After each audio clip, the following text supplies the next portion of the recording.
2013 October 1 San ഫ്രാൻസിസ്കോയിലെ ഒരു ചെറിയ library. അവിടെ വായനയിൽ മുഴുകിയിരുന്ന ആളുകൾക്കിടയിൽ ആരുമറിയാതെ ലോകത്തിലെ ഏറ്റവും വലിയ കുറ്റവാളി ഇരിപ്പുണ്ടായിരുന്നു. കാഴ്ചയിൽ വെറും ഒരു സാധാരണക്കാരൻ. പേര് റോസ് ഉൾബ്രിക്റ്റ്. പ്രായം 29. പക്ഷേ ലാപ്ടോപ്പിന്റെ സ്ക്രീനിൽ അയാൾ റോസ് ആയിരുന്നില്ല.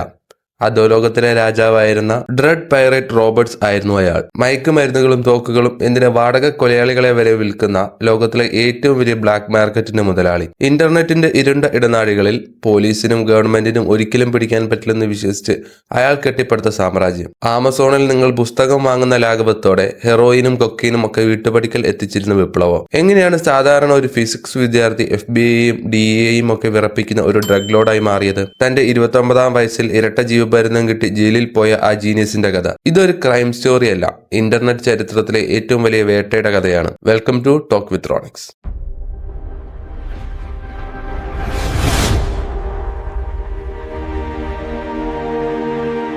ആരാണ് റോസ് ഉൾബ്രിക്റ്റ്?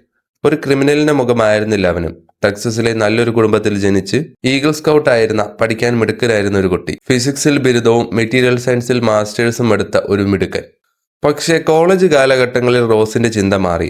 ലിബർട്ടേറിയനിസം എന്ന ആശയത്തിൽ ആകൃഷ്ടനായി. ലളിതമായി പറഞ്ഞാൽ സർക്കാരുകൾക്ക് ജനങ്ങളുടെ മേൽ അധികാരം ഉണ്ടാകരുത് എന്ന് വിശ്വസിക്കുന്നവർ. തന്റെ ശരീരത്തിൽ എന്ത് കയറ്റണമെന്ന് തീരുമാനിക്കുന്നത് താനാണ്. മയക്കുമരുന്ന് ഉപയോഗിക്കുന്നത് വ്യക്തി സ്വാതന്ത്ര്യമാണെന്നാണ് ഇയാൾ വിശ്വസിച്ചിരുന്നത്. പഠനം കഴിഞ്ഞ് ഒരുപാട് ബിസിനസ്സുകൾ നോക്കിയെങ്കിലും ഒന്നും വിജയിച്ചില്ല.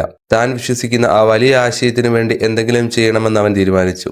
സർക്കാരിന്റെ കണ്ണു വെട്ടിച്ച് ആർക്കും എന്നും വിൽക്കാൻ പറ്റുന്ന ഒരു സ്വതന്ത്ര വിപണി. അതായിരുന്നു അവന്റെ സ്വപ്നം. അവിടെ നിന്നാണ് സിൽക്ക് റോഡിന്റെ തുടക്കം. റോസിന് ഒരു ഐഡിയ ഉണ്ടായിരുന്നു. പക്ഷെ അത് നടപ്പിലാക്കാൻ 2 സാങ്കേതിക വിദ്യകൾ ആവശ്യമായി വന്നു. ഒന്ന്, ആരും അറിയാതെ ഇന്റർനെറ്റ് ഉപയോഗിക്കാൻ പറ്റണം. അതിന് അവൻ കണ്ടെത്തിയ വഴിയാണ് ടോർ. സാധാരണ നമ്മൾ ഗൂഗിളിൽ സെർച്ച് ചെയ്യുമ്പോൾ ഗൂഗിളിനറിയാം നമ്മൾ എവിടെയാണ് ഉള്ളതെന്ന്. എന്നാൽ ടോർ ബ്രൗസറിൽ നമ്മൾ സെർച്ച് ചെയ്യുകയാണെങ്കിൽ നിങ്ങളുടെ ഇന്റർനെറ്റ് കണക്ഷൻ ലോകത്തുള്ള ആയിരക്കണക്കിന് കമ്പ്യൂട്ടറുകളിലൂടെ കറങ്ങിയാണ് പോകുന്നത്. ഉള്ളിക്ക് പല പാളികളുള്ളതുപോലെ ടോർ നിങ്ങളുടെ വിവരങ്ങൾ പല ലെയറുകളിലായി ഒളിപ്പിക്കുന്നു. അതുകൊണ്ട് ഇത് ഉപയോഗിക്കുന്നവർ എവിടെയാണെന്ന് ആർക്കും കണ്ടുപിടിക്കാൻ സാധിക്കില്ല. ഇതായിരുന്നു സിൽക്ക് റോഡിന്റെ അടിത്തറ. Dark web. ഗൂഗിളിൽ സെർച്ച് ചെയ്താൽ കിട്ടാത്ത പാസ്വേഡുകളും പ്രത്യേക സോഫ്റ്റ്വെയറുകളും മാത്രം ഉപയോഗിച്ച് കയറാൻ കഴിയുന്ന ഇന്റർനെറ്റിന്റെ അധോലോകം. ഒരു വെബ്സൈറ്റ് ഉണ്ടാക്കിയാൽ മാത്രം പോരല്ലോ, പണം കൈമാറണം. ബാങ്ക് വഴി പണം കൈമാറിയാൽ പോലീസ് പിടിക്കും. അവിടെയാണ് റോസിന്റെ രണ്ടാമത്തെ ആയുധം കിട്ടുന്നത്. 2010-11 കാലഘട്ടം. ബിറ്റ്കോയിൻ ആർക്കും അറിയില്ലായിരുന്നു. പക്ഷേ റോസ് ഉൾബ്രിക്റ്റ് അത് തിരിച്ചറിഞ്ഞു. ബാങ്കുകളുടെ ആവശ്യമില്ലാത്ത, സർക്കാരുകൾക്ക് നിയന്ത്രിക്കാൻ പറ്റാത്ത ഡിജിറ്റൽ പണം. അതോടെ സിൽക്ക് റോഡിലെ എല്ലാ ഇടപാടുകളും ബിറ്റ്കോയിൻ വഴിയാക്കി. ഇതോടെ കാര്യങ്ങൾ എളുപ്പമായി. വാങ്ങുന്നയാൾക്ക് തന്റെ ഐഡന്റിറ്റി വെളിപ്പെടുത്തേണ്ട, വിൽക്കുന്നയാൾക്ക് പണം സുരക്ഷിതമായി കിട്ടും. ടോറും ബിറ്റ്കോയിനും ചേർന്നപ്പോൾ ഇന്റർനെറ്റ് ലോകത്തിലെ ഏറ്റവും സുരക്ഷിതമായ കുറ്റകൃത്യത്തിനുള്ള വേദിയായി മാറി. 2011 ഫെബ്രുവരിയിൽ സിൽക്ക് റോഡ് ലോഞ്ച് ചെയ്തു. തുടക്കത്തിൽ വീട്ടിൽ വളർത്തിയ മാജിക് മഷ്റൂം അവൻ തന്നെയാണ് അതിൽ വിറ്റിരുന്നത്. എന്നാൽ വാർത്ത പരന്നതോടെ എല്ലാം കൈവിട്ടുപോയി. സിൽക്ക് റോഡ് കാണാൻ സാധാരണ ഒരു വെബ്സൈറ്റ് പോലെ തന്നെയായിരുന്നു. ആമസോണിലും ഫ്ലിപ്കാർട്ടിലും കാണുന്ന പോലെ പ്രൊഡക്റ്റിന്റെ ഫോട്ടോകൾ, പ്രൊഡക്റ്റിന്റെ വിവരങ്ങൾ, താഴെ കസ്റ്റമർ റിവ്യൂസ്, 5 സ്റ്റാർ എന്നൊക്കെ മയക്കുമരുന്നിന്റെ താഴെ ആളുകൾ കമന്റ് ചെയ്തു. ഹെറോയിൻ, കൊക്കെയിൻ, കഞ്ചാവ്, LSD എന്ത് വേണമെങ്കിലും ഇവിടെ കിട്ടും. അത് പോസ്റ്റ്മാൻ വഴി വീട്ടിലെ ലെറ്റർ ബോക്സിൽ എത്തുകയും ചെയ്യും. വാക്വം സീൽ ചെയ്ത് മണം പുറത്തു വരാത്ത രീതിയിലായിരുന്നു അത് പാക്ക് ചെയ്തത്.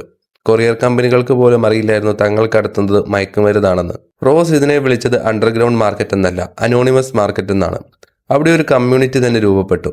ഫോറങ്ങളിൽ ആളുകൾ എങ്ങനെ മയക്കുമരുന്ന് സുരക്ഷിതമായി ഉപയോഗിക്കാമെന്ന് എഴുതി. റോസ് അവർക്ക് ദൈവത്തെ പോലെയായിരുന്നു. സൈറ്റ് വലുതായപ്പോൾ റോസിന് ഒറ്റയ്ക്ക് നടത്താൻ പറ്റാതെയായി. അവൻ സഹായികളെ നിയമിച്ചു. അതുപോലെ തനിക്ക് മറ്റൊരു പേരും കൂടെ സ്വീകരിച്ചു. ഡ്രഡ് പൈറേറ്റ് റോബർട്ട്സ്. പ്രിൻസസ് ബ്രൈഡ് എന്ന സിനിമയിലെ ഒരു കഥാപാത്രത്തിന്റെ പേരാണിത്. ഈ കഥാപാത്രത്തിന്റെ പ്രത്യേകത എന്തെന്നാൽ മാസ്കിന് പുറകിലുള്ള ആൾ മാറിയാലും ആ പേര് നിലനിൽക്കും. DPR വെറും ഒരു കച്ചവടക്കാരനായിരുന്നില്ല. അയാൾ ഫോറങ്ങളിൽ രാഷ്ട്രീയവും തത്വശാസ്ത്രവും പറഞ്ഞു.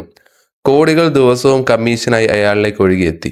എന്നാൽ പണം വന്നതോടെ അയാൾ കൂടുതൽ ക്രൂരനായി ചിന്തിക്കാൻ തുടങ്ങി.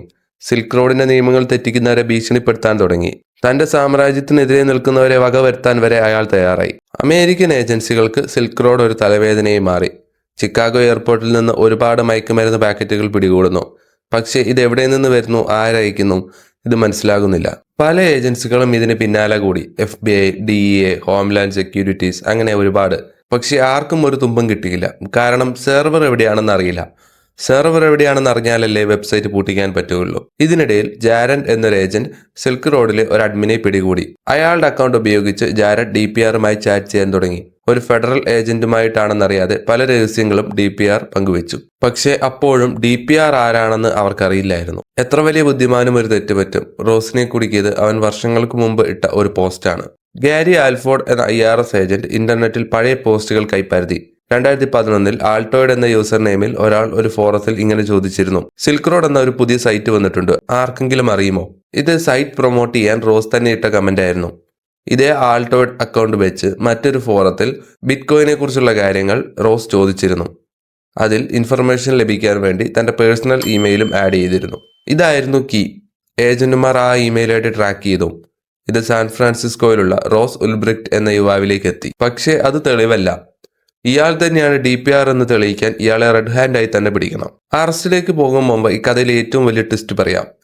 റോസിനെ പിടിക്കാൻ നിയോഗിച്ച ഉദ്യോഗസ്ഥരിൽ 2 പേർ അഴിമതിക്കാരായിരുന്നു. കാൾ മാർക്ക് ഫോക്സും ഷോൺ ബ്രിഡ്സനും. അവർ റോസിനെ ഭീഷണിപ്പെടുത്തി സർക്കാർ അറിയാതെ കോടിക്കണക്കിന് രൂപയുടെ ബിറ്റ്കോയിൻ അവർ സ്വന്തം അക്കൗണ്ടുകളിലേക്ക് മാറ്റി.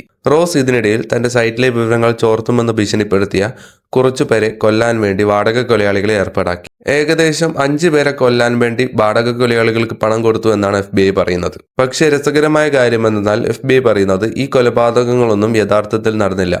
പണം വാങ്ങിയവർ റോസിനെ പറ്റിക്കുകയായിരുന്നു. പക്ഷേ സാധുവായ ഒരു വിദ്യാർത്ഥിയിൽ നിന്ന് റോസ് എത്രമാത്രം അപകടകാരിയായി മാറിയെന്ന് ഇത് തെളിയിക്കുന്നു. നമുക്കിനി തിരിച്ച് ലൈബ്രറിയിലേക്ക് വരാം.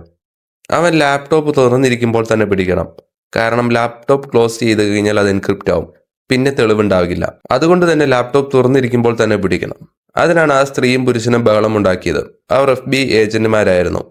ബഹളം കേട്ട് റോസ് തലതിരിച്ചു നോക്കിയതും മറ്റൊരു FBI ഏജന്റ് ചാടി വീണ് ലാപ്ടോപ്പ് തട്ടിപ്പറിച്ചു. റോസിന് ഒന്നും ചെയ്യാൻ സമയം കിട്ടിയില്ല. ലാപ്ടോപ്പിന്റെ സ്ക്രീനിൽ Silk Road admin panel login ചെയ്തിരിപ്പുണ്ടായിരുന്നു. ലോകം കണ്ട ഏറ്റവും വലിയ തെളിവ്. റോസിന് കോടതി വിധിച്ചത് പരോളില്ലാത്ത ഇരട്ട ജീവപര്യന്തമാണ്. മരണം വരെ അവൻ ജയിലിൽ കിടക്കണം. സിൽക്ക് റോഡ് പോയി, പക്ഷെ അതിനു പകരം 100 കണക്കിന് വെബ്സൈറ്റുകൾ ഇന്ന് ഡാർക്ക് വെബിൽ അവൈലബിൾ ആണ്. ടെക്നോളജിക്ക് നന്മയും തിന്മയും ഇല്ല, അതുപയോഗിക്കുന്ന മനുഷ്യർക്കാണ് കുഴപ്പം. അതാണ് സിൽക്ക് റോഡ് നമ്മളെ പഠിപ്പിക്കുന്നത്. റോസ് ഒരു വിപ്ലവകാരിയായിരുന്നോ അതോ ക്രിമിനൽ ആയിരുന്നോ? നിങ്ങളുടെ അഭിപ്രായം കമന്റ് ചെയ്യുക. അതുവരേക്കും it's me Ivin Jose signing of.